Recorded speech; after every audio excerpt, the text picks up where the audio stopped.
I grew up in the Washington, D.C. suburbs, where I was the fourth generation of my family to belong to a different Ohev Shalom.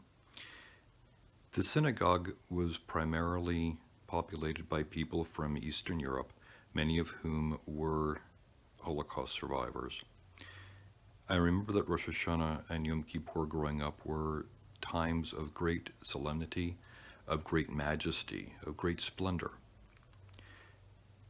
During the Yontif season, we would frequently rent out our social hall, which was downstairs beneath the main sanctuary.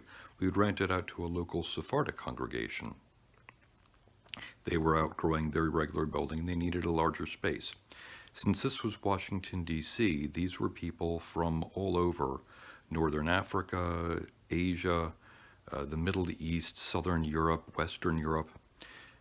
I had a good friend who was a member there. His father was Egyptian, his mother was French. And so frequently during Yontif, we would take turns going to each other's services for parts of the time. And I remember how different his service was, the Sephardic service was, whereas the Ashkenazi service was very, very dignified, very, very, very awesome.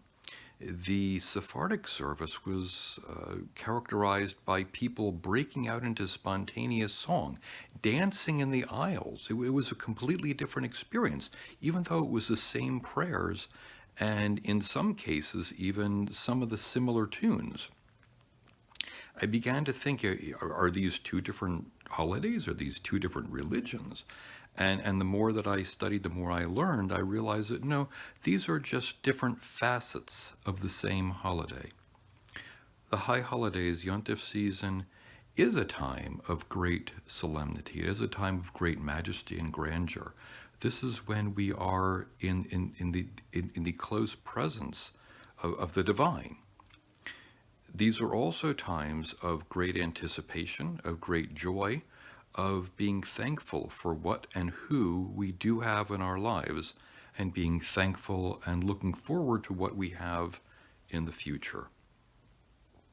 So as we enjoy this Rosh Hashanah season and Yom Kippur season, I wish you a time of happiness, of joy, of majesty and awe.